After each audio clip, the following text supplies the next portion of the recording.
Como é que uma seleção que toma 6-0 da Argentina na primeira rodada consegue, ao final do torneio, se sagrar campeã? Pois é, a gente vai falar sobre isso e vai falar sobre dois meninos que foram dos pilares dessa mudança de postura da seleção brasileira após a vergonhosa goleada sofrida para a seleção da Argentina. Vou falar aqui de um zagueiro do Botafogo e de um zagueiro do Flamengo, que foram nomes importantíssimos nessa mudança de postura do time comandado pelo Ramon Menezes para sair de um vexame para mais um título sul-americano, tá certo? E vou falar também sobre o Palmeiras, né? O Palmeiras deu uma estacionada. E aí, será que a imprensa vai dizer que o Palmeiras é uma grande decepção também na temporada? Ou isso só serve para alguns times que não fazem parte do hall dos queridinhos, né? É uma decepção, mas é compreensível, né? Afinal de contas, é só o Campeonato Paulista. E falando em Campeonato Paulista, a gente lembra do Neymar, que está jogando o Paulistão, né? Pois é, o Neymar desencantou. Finalmente, Neymar desencanta com a camisa do Santos e encantou também, né? Quem esteve na Vila Belmiro presenciou uma tarde e noite de dribles, gol, assistência, melhor estilo Neymar. A gente vai falar sobre isso depois do seu like. Já deixou o like no vídeo do Dois Toques? Já segue o nosso canal? Já está inscrito aqui? Então convido você, inscreva-se, ative o sininho das notificações, porque todo dia tem vídeo do Dois Toques, a Casa do Futebol, falando sobre futebol brasileiro, com um ponto de vista, aqui, vocês sabem, né? Eu sempre puxo para um lado assim que a imprensa em geral não gosta, né? Tem os seus queridinhos. Eu puxo para o lado da realidade, tem que falar aquilo que ninguém fala, né? Mas vamos começar falando daquilo que está todo mundo pensando, não sabendo como explicar. Como é que essa turma ruim de bola do Brasil, como é que essa molecada aí que não vê bola, como é que essa molecada sem futuro, é o que eu ouvi também, e de certa forma até falei depois daquele 6-0, né, que era um time perdido, não por conta dos garotos, né, muito mais por conta da falta de direção que o Ramon Menezes não consegue impor numa seleção brasileira, que não joga Olimpíadas, que faz vexame contra a Argentina, enfim, né. Como é que esse time em frangalhos conseguiu chegar no final e se sagrar campeão sul-americano? Bom, isso passa por a morte do DNA do futebol brasileiro. Tá? Isso é uma coisa muito mais grave e profunda do que o Ramon Menezes, a CBF, o futebol sul-americano. É muito mais profundo, é muito mais profundo. Eu não sei se vocês perceberam isso, né? Mas o futebol europeu, como nunca conseguiu produzir artistas como no Brasil, na Argentina, né? O que eles fizeram? Eles demonizaram a arte. Eles criminalizaram o drible. Eles transformaram em algo feio, debochado, jocoso, o drible mais elaborado, a jogada para o público. Tudo isso virou falta de respeito. Isso é uma criação do futebol europeu. E hoje o brasileiro compra isso, né? Hoje o brasileiro compra isso. A gente comprou esse discurso da mediocridade. O jogador pega a bola, toca para o lado, olhando para o outro, está provocando. O jogador dá uma lambreta, vai todo mundo em cima dele. Não pode mais dar lambreta, não pode mais dar drible. Ou seja, os europeus, o futebol europeu inventou o futebol pragmático porque era o que eles tinham. Desde os anos 50, o futebol europeu sempre foi um futebol matemático, né? Muito tático. E o futebol brasileiro, o futebol do improviso. Tanto que Garrincha nunca foi compreendido pelos estudiosos. Como ele fez isso em 58, principalmente em 62? Como? Ninguém entendia Mané Garrincha. Porque o futebol brasileiro é o futebol do espetáculo, sempre foi. Da arte, do improviso. O treinador fala para você fazer uma coisa, você vê que não vai dar certo, você faz outra e dá certo. Esse era o futebol brasileiro. E durante muito tempo tentaram produzir os grandes craques que nós tínhamos e nunca conseguiram. O que eles fizeram? criminalizaram a arte do futebol brasileiro. O jogador brasileiro, não, ele não tem responsabilidade tática. Não cabe no futebol europeu por conta desses dribles irresponsáveis, né?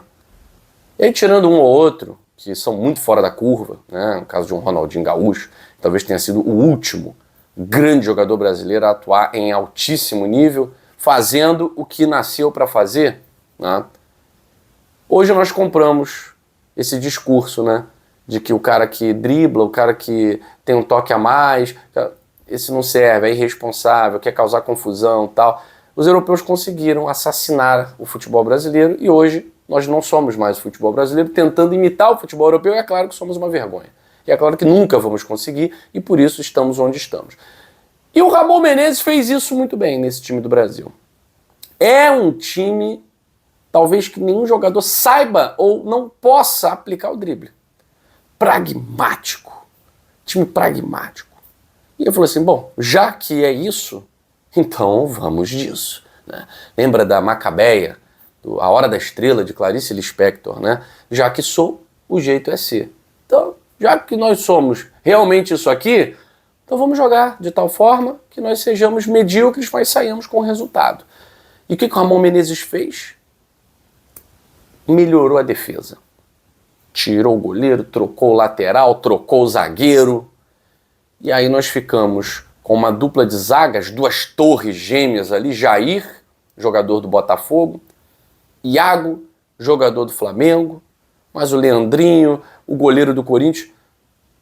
O Brasil conseguiu estabilidade defensiva. Por mais que nos primeiros jogos tenha tomado aí 10 gols, em 3 jogos, 4 jogos, se eu não me engano, 10 gols, 6 só da Argentina, né? Tomou 2 do Equador. Tava difícil. Na segunda fase, na fase final, o Ramon conseguiu ajustar a defesa do Brasil e o Brasil conseguiu vencer os jogos sem jogar um grande futebol. Não precisou. E foi assim que nós vencemos a Argentina. Fechadinhos, sofrendo no primeiro tempo. Vencemos não perdemos, né? Nós não vencemos a Argentina nesse Sul-Americano. E buscamos o empate numa jogada, um passe do jogador do Grêmio, Serrote, e o gol do Rayan, atacante do Vasco. Esse foi o grande resultado, esse foi o jogo do título do Brasil, esse 1-1 com a Argentina. Mas por quê? Porque defensivamente o Ramon conseguiu fortalecer com essas trocas. Iago do Flamengo e Jair do Botafogo formaram uma dupla de zaga que conseguiram neutralizar por cima, por baixo, muito bem, os ataques das seleções que enfrentaram. E aí, no ataque, a gente tem um pingo ali de brasilidade ainda para fazer com que os nossos jogadores se sobressaiam sobre Chile, Paraguai, Equador, né, que é o natural, Colômbia, né, que é o natural. Da Argentina não conseguimos vencer, mas não precisamos. Conseguimos nos sagrar campeões sem precisar vencer a Argentina. Fomos campeões por conta do saldo de gols. Vencemos por uma diferença maior, tá? Então, não vou dar parabéns, não vou dizer que está lindo, que está maravilhoso. Na verdade, o título é a perda da essência do futebol brasileiro. Está cada vez mais perdida mesmo, né? Criminalizaram a nossa arte e agora nós somos mais um na multidão. Mas que bom que conseguimos mostrar que nem sempre uma grande goleada vai significar a perda de um título. É preciso resiliência, trabalho, coragem até dos meninos para poder mudar uma história que parecia fadada ao fracasso.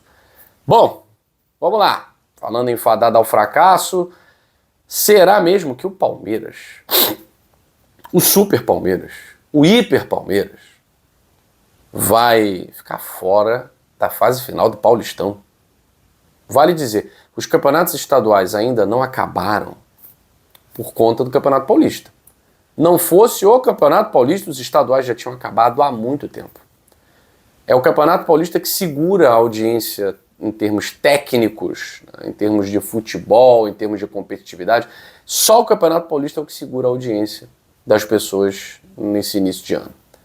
Não fosse o Campeonato Paulista, os estaduais tinham acabado.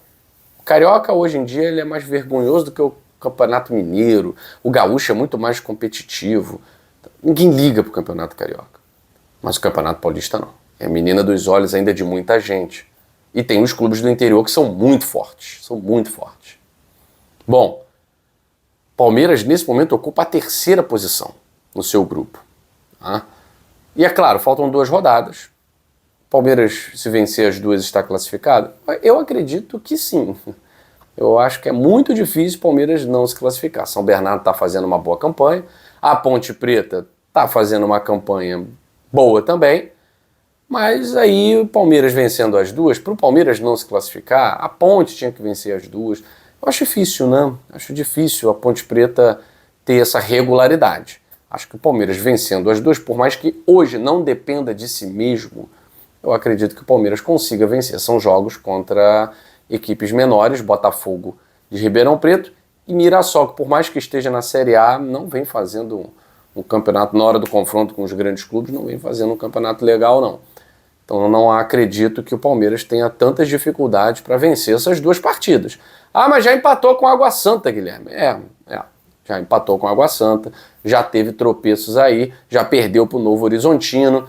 Eu sei, né? Não é um Palmeiras que a gente tem visto nos últimos anos em Campeonato Paulista brincando de classificação, né? Classificando-se com o pé nas costas. Mas é aquilo, início de ano, o Abel está tentando modificar o time, está tentando fazer mudanças que gerem sentido para a temporada e não para uma rodada do Campeonato Paulista. Eu acho que é isso. O Palmeiras é o atual tricampeão paulista. Não sei se o torcedor do Palmeiras vai ficar totalmente decepcionado com uma eliminação. A questão é que o Abel Ferreira já está em xeque com a torcida, né? O Palmeiras tem apresentado um futebol pobre desde 2023. Foi campeão brasileiro, isso e aquilo e tal, mas foi campeão brasileiro muito mais no fracasso dos rivais do que no talento dos seus jogadores, né? Sempre um futebol muito pragmático e agora o pragmatismo não vem dando certo. Então o Abel Ferreira, na última temporada de Palmeiras, de repente pode ser que saia antes do previsto, porque os resultados não estão chegando e o futebol do Palmeiras não é um futebol interessante. Tirando a vitória no Clássico sobre o Santos, que foi um golzinho no final, né? O empate insosso contra o Corinthians, jogando com 1 a mais, e ontem mais um empate diante do São Paulo, estão fazendo o torcedor do Palmeiras perceber que talvez o time já esteja manjado, né? Essa é a grande sacada aí dos rivais em cima do futebol do Palmeiras. Estevão não fica para a temporada inteira. Será que vai arrumar um jogador que consiga desafogar esse time do Palmeiras como o Estevão? Não sei. A base do Palmeiras é muito boa, mas não é toda hora que a gente encontra um Estevão, né? E do outro lado a gente vê o Santos, que estava ali quase que eliminado. A situação do Santos é difícil, porque tem o Bragantino, mas o Santos conseguiu, com a vitória de ontem, assumir a liderança do grupo. E como o campeonato é muito disputado ponto a ponto, o Santos conseguiu assumir a liderança do seu grupo com a vitória de 3-1 sobre o Água Santa, com gol de Neymar, né? Finalmente gol de Neymar, assistência de Neymar, dribles de Neymar, jogadas de Neymar, e a vitória por 3-1 foi muito justa, numa partida em que o torcedor que compareceu à Vila Belmiro teve, por alguns instantes, aquela nostalgia dos anos 2010, 2011, quando o Neymar simplesmente desfilava com a camisa do Santos, né? Campeonato Paulista extremamente equilibrado, ao contrário aí de outros campeonatos, né? Como, por exemplo, o Campeonato Carioca, que tem um Flamengo sobrando, por razões óbvias, né? É o mesmo elenco do ano passado, só que com os retornos dos jogadores que estavam contundidos, né? Então o elenco ficou ainda melhor. O Flamengo dispensou alguns jogadores, isso não interferiu na qualidade do elenco, enquanto os outros rivais não estão sendo rivais. A cabeça do Botafogo está em outro lugar, o Fluminense está chegando, né? Antes tarde do que nunca, o Fluminense está chegando e talvez tenha boas chances de se classificar, porque pega o Bangu na última rodada, já rebaixado. Bangu sem ânimo para nada, um campeonato agora sem América, sem Bangu, sem Olaria, um campeonato chato, né? O Campeonato Carioca perdeu o seu charme, era o chamado campeonato mais charmoso, porque tinha as equipes que davam o charme, os adversários que davam o charme, acabou isso, né? Agora se tornou um campeonato igual a qualquer outro, à exceção do Paulista, é claro, pelo Brasil. Tá? Então o Fluminense, antes tarde do que nunca, venceu Nova Iguaçu, está chegando, depende de um tropeço do Vasco e de um tropeço do Madureira. O Madureira joga contra o Nova Iguaçu, só depende dele. Tá? Madureira está ali no G4, só depende dele. Se o Madureira vencer o Nova Iguaçu, o Fluminense não alcança o Madureira. O Vasco deve pegar o time reserva do Botafogo, que é de dar calafrios no torcedor, né? Não acredito que o Vasco vá tropeçar nesse time sub-23 do Botafogo. Então o Fluminense lutou, mas talvez a luta tenha sido em vão, já que muito tarde. Mas Madureira e Nova Iguaçu, vamos lá. O Nova Iguaçu também tem chances de classificação remotíssimas, mas tem. Então, acho que vai ser um confronto difícil. Não acho que o Madureira seja favorito contra o Nova Iguaçu. São equipes do mesmo nível, né? Não vejo nenhuma diferença, tá? Equipes do mesmo nível, todas com um nível muito abaixo, tá? O Nova Iguaçu desse ano passa longe de ser o Nova Iguaçu do ano passado. E não acho que tenha favorito, não. O empate é a cara de um jogo Madureira e Nova Iguaçu. O que daria ao Fluminense a classificação se o Fluminense vencesse. E aí Vasco e Botafogo brigariam ali pela última vaga. Tá? Vasco e Botafogo. Se o Botafogo vencer o Botafogo ultrapassa o Vasco. Aí o Botafogo tem que secar, por exemplo, Madureira. Tá? Madureira não pode vencer. Porque secar o Fluminense eu acho difícil, já que o Bangu já está rebaixado. Né? O Bangu brigando para se manter. Já era presa fácil. Você imagina o Bangu já rebaixado. Então o Fluminense tem o trabalho mais fácil. Uma pena que não dependa dele. Né? Quem depende de si mesmo é Madureira e Vasco. O Madureira precisa vencer o Nova Iguaçu e o Vasco precisa vencer o Sub-23 do Botafogo.